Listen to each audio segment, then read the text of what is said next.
আর এদিক দিয়ে যদি যান আপনারা, এদিক দিয়ে গেলে আপনারা 2 ঘন্টা যদি ট্রেকিং করেন তাহলে আপনারা 2 ঘন্টা পরে একটা থাকার জায়গা পাবেন। ওইখানে থাকার পরদিন সকালবেলা 3 ঘন্টা ট্রেকিং করে আমিয়াখুম যেতে হবে। এটা অনেক দূরে।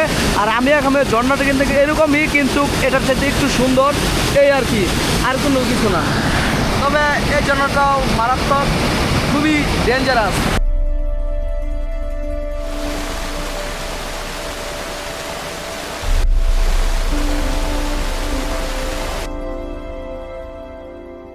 মনে করেন আপনি এমন একটি জায়গায় আছেন যেখানে নেটওয়ার্ক নেই, মানুষের কোলাহল নেই, রয়েছে বিচ্ছিন্ন যোগাযোগ ব্যবস্থা, যেখানে চাইলে যাওয়া সম্ভব না, রয়েছে সিজন অনুযায়ী সামরিক বাধা। তখন কেমন অনুভব হবে আপনার? আর আমি ঠিক এমনই একটি জায়গায় এসেছি যার নাম নাফাখুম। কিছুদিন আগে এক বাইক অ্যাক্সিডেন্ট হয়েছিল, জাস্ট দেখুন। এটা কিন্তু একদম সোজা চলে গেছে রেমিক্রি, আর এটা হচ্ছে একটা ঝুলন্ত ব্রিজ, এইখান দিয়ে আপনার ওই পাশে যাওয়ার জন্য। উপরে যে থাকা ইয়াগুলো, ঘরগুলো দেখতে পাচ্ছেন, এগুলো কিন্তু থাকতে পারবেন। আর এটাই হচ্ছে নাফাখুম, আর এটা হচ্ছে নাফাখুমের সৌন্দর্য। এই নাফাখুম আসা মোটেও সহজ ছিল না, কিন্তু ইচ্ছা শক্তি থাকলে কোনো ভ্রমণ পিপাসুদের কেউ রুখতে পারে না। আমি আগের ভিডিওগুলোতে দেখিয়েছি কিভাবে বান্দরবান থেকে থানচি হয়ে তিন্দু আসবেন এবং তিন্দু থেকে রেমাক্রি আসবেন। আর আজকে দেখাবো রেমাক্রি থেকে পায়ে হেঁটে কিভাবে এই লুকানো স্বর্গে গিয়েছি। যাত্রাটা যতটা কষ্টসাধ্য ছিল, ঠিক তার চেয়ে বেশি প্রকৃতিকে অনুভব করেছি। তাই আপনাকে অনুরোধ করব এই সুন্দর জায়গাটি আমার সাথে উপভোগ করার জন্য। আর এই চ্যানেল নতুন হয়ে থাকলে অবশ্যই সাবস্ক্রাইব করে ভিডিওটি শুরু করবেন। আর হ্যাঁ, আপনার একটি লাইক আমি প্রাপ্য। আর আপনারা যদি নাফাখুম যেতে চান তাহলে অবশ্যই আপনাদের প্রথমে আসতে হবে হচ্ছে রেমাক্কি। আর রেমাক্কি আসার জন্য 2টা রাস্তা, একটা হচ্ছে তিন্দু থেকে, আর একটা হচ্ছে থানচি বাজার থেকে। থানচি বাজার থেকে আসলে আপনার সরাসরি বুট পাবেন, বুটের মাধ্যমে আসতে পারবেন রেমাক্কি। তারপর রেমাক্কি থেকে আপনারা নাফাখুম এইভাবে ট্রেকিং করে যেতে পারবেন গাইড নিয়ে। আর ট্রেকিংয়ের রুটটা হচ্ছে এরকম, খুব সাবধান অবলম্বন করতে হবে।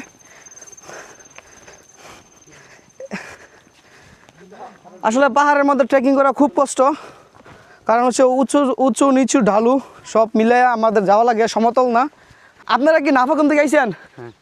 এই যে ওরা কিন্তু অলরেডি নাফাখুম থেকে রিটার্ন আসছে, মেবি সকাল সকাল রওনা দিছে। আমিয়াখুম থেকে আইছেন?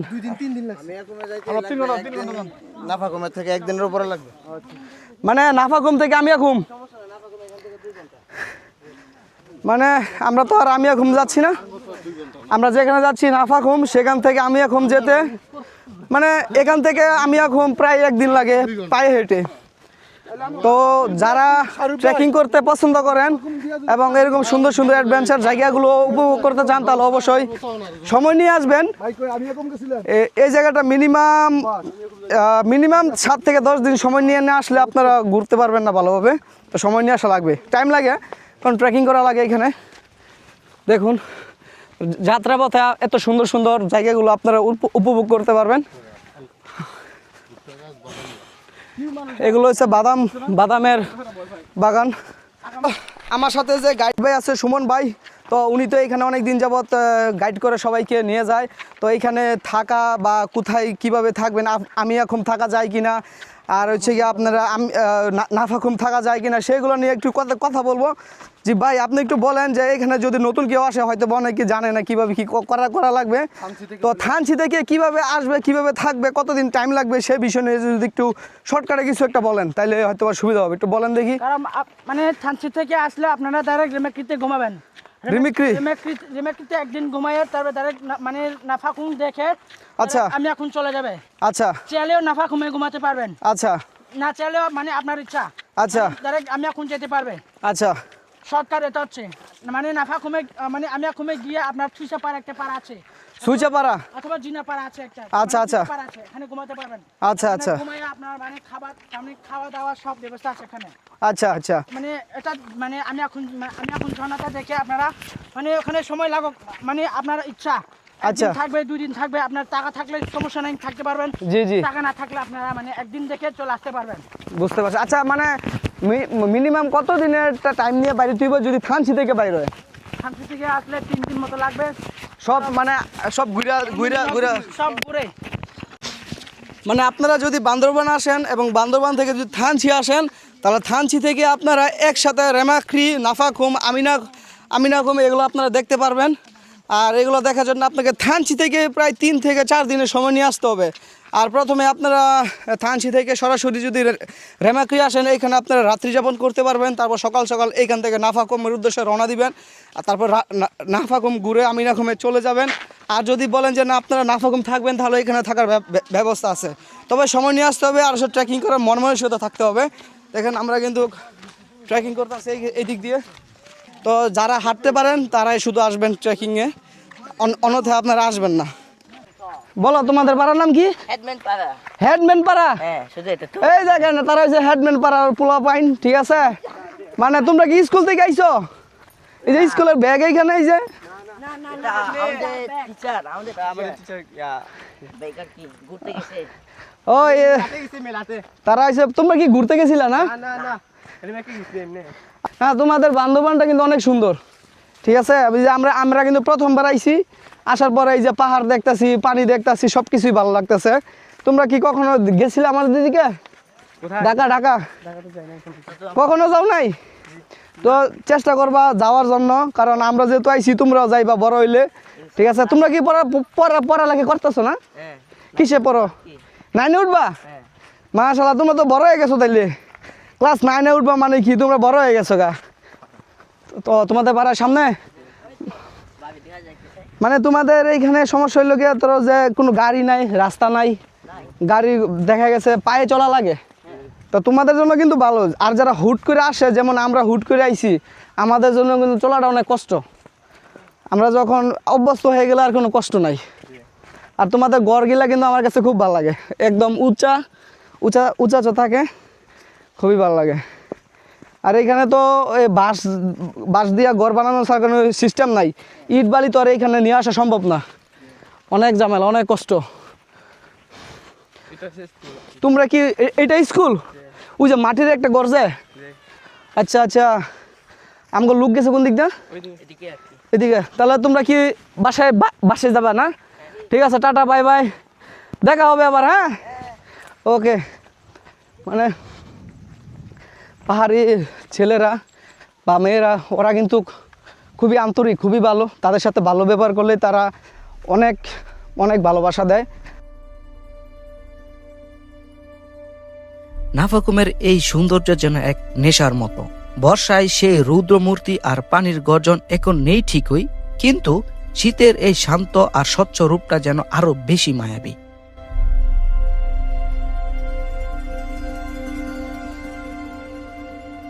দুই পাশে বিশাল পাহাড় আর পায়ের নিচে পিচ্ছিল পাথরের পথ, প্রতিটি ভাগ যেন এক নতুন রোমাঞ্চকর।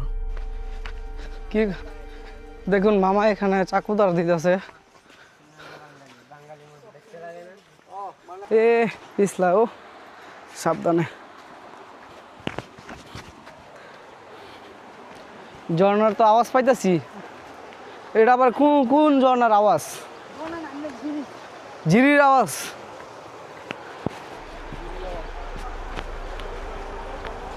এই দীর্ঘ ট্রেকিং এ ক্লান্তি নিমিষে ভুলে যাওয়া যায় যখন পাহাড়ের বুক চিরে আশ্রয় পড়া বাংলার এই নায়াগ্রা চোখের সামনে এসে ধরা দেয়।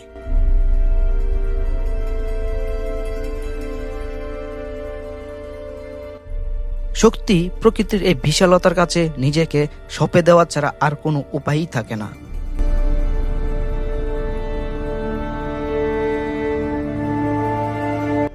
এখানকার পানি তো অনেক পরিষ্কার, গোসল করলে করিলেন তাহলে এনার্জি পাবেন। এখানে গোসল করার মতো অপশন আছে মনে হইতেছে। পানি তো অনেক পরিষ্কার, দেখেন।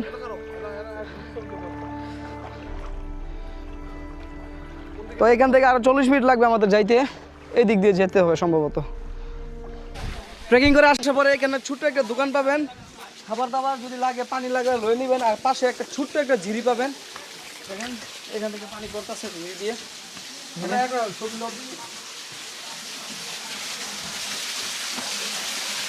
এই দেখেন এদিক দিয়ে পানি পড়তেছে ঝিরি দিয়ে, দেখতেও খুব সুন্দর। এখানে কিছু পানি আছে আর কুয়ার মতো, আর পাথরগুলা কত সুন্দর। এগুলো সব ট্রেকিং করে যখন যাবেন তখনই আপনারা পাবেন। পাহাড়ের বুক চিরে বয়ে আসা এই স্বচ্ছ জলধারা চোখের সামনে এক জাদুকরী দৃশ্য তৈরি করেছে।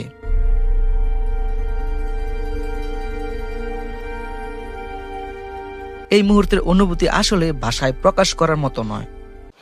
বর্ষার সিজনে কিন্তু এগুলা দিয়ে পানি পড়ে, আর হচ্ছে গিয়ে নাফাকুমের যে ঝর্ণাগুলো আছে বা যে রাস্তাটা আছে সাঙ্গু নদীতে পানি গেছে ওইটার মধ্যে গিয়ে যুগ হয়। সো আমরা অবশেষে কাছাকাছি চলে আসছি নাফাকুমের। আমাদের সামনে কিন্তু নাফাকুম, আর এখানে কিন্তু কিছুদিন আগে একজন ভাই নিখোঁজ হয়ে গেছিলো, পরে গিয়ে পাথরের সাথে আটকে ছিল, পরবর্তীতে তার মরদেহ উদ্ধার করা হয়। আমরা কিন্তু সেই নাফাকুমের কাছাকাছি চলে আসছি, আমার সামনেই। তো আমরা মোটামুটি প্রায় 2 ঘন্টার মতো ট্রেকিং করছি, তারপরে কিন্তু আমরা এই জায়গার মধ্যে পৌঁছাইছি। আর আমার সামনে ওই দেখতে পাচ্ছেন, ওই তো চলে আসছি নাফাকুম। এখানে কিন্তু স্টে করা যায়, মানে আপনারা যদি থাকতে চান এখানে থাকতে পারবেন, তারপরে এইখান থেকে আমিনা ঘুমের উদ্দেশ্যে রওনা দিতে পারবেন। দেখুন অবশেষে সেই মাহেন্দ্রক্ষণ, ঘন্টার পর ঘন্টা পাহাড়ি পথ আর পাথরের ঝিরি পার হয়ে আমরা এখন নাফাকুমের একদম কাছে। বাতাসের শব্দ ছাপিয়ে কানে আসছে জলপ্রপাতের সেই পরিচিত গর্জন, জানিয়ে দিচ্ছে বাংলার নায়াগ্রা খুব কাছেই। এখানে একটা ঝুলন্ত ব্রিজ দিয়ে দিছে এখানে ওই পাশে যাওয়ার জন্য, আর ব্রিজ থেকে আপনারা ঝর্ণাটাও কিন্তু উপভোগ করতে পারবেন। আমি একটু নিচ দিয়ে যদি ঝর্ণার কাছাকাছি যাই, এখানে কিছু দোকানপাটও আছে।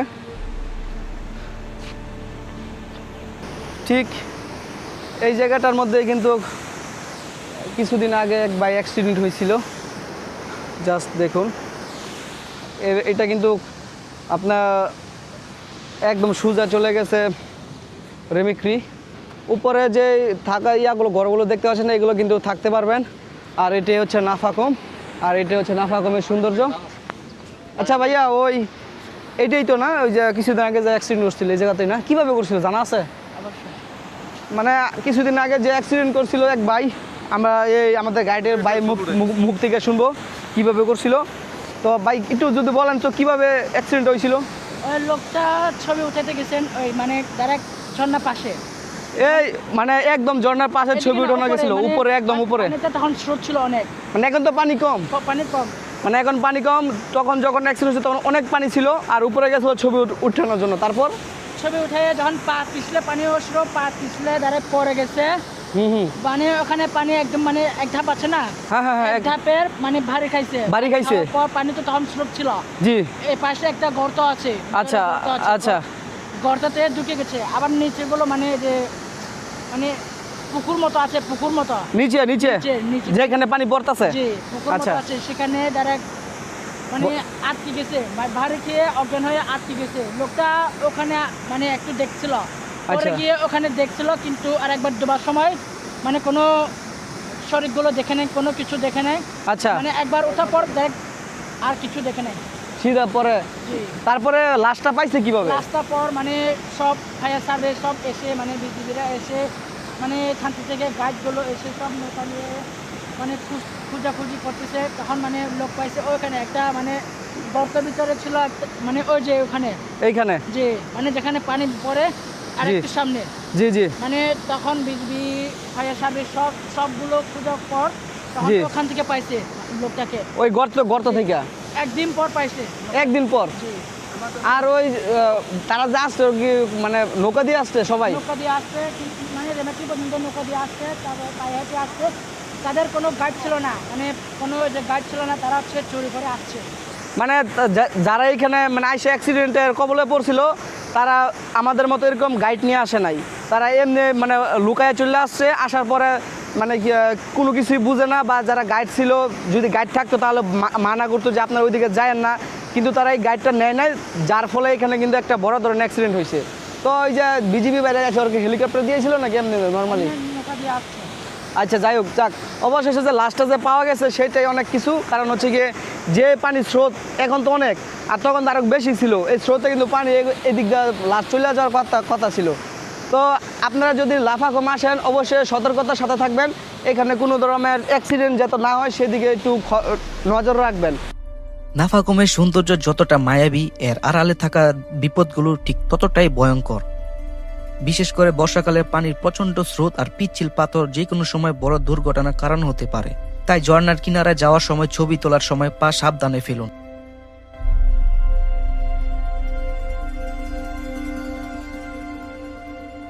মনে রাখবেন, রোমাঞ্চ যেন কখনো জীবনের চেয়ে বড় না হয়। আপনার একটু সচেতনতাই পারে এই ভ্রমণকে নিরাপদ এবং আনন্দময় রাখতে।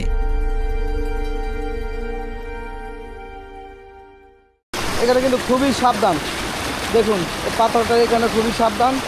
এগুলো কিন্তু পিছলা খাইলে পড়ে গেলে এই পানির মধ্যে আটকে থাকার কোনো বাউ নাই। আপনি যে হাত দিয়ে যে কোথাও ধরবেন এরকম কোনো বাউ নাই, খুবই সাবধানে। আর নিচে পড়লে পাথরের মধ্যে ভারী লাগলে আপনার এমনিতেই শরীরে আপনার জখম হইতে পারে। বেশি কাছে যাবেন না। হ্যাঁ, বেশি কাছে গেলে রিস্ক অনেক। আবার পরে গেলে আমার গায়ে আসবে।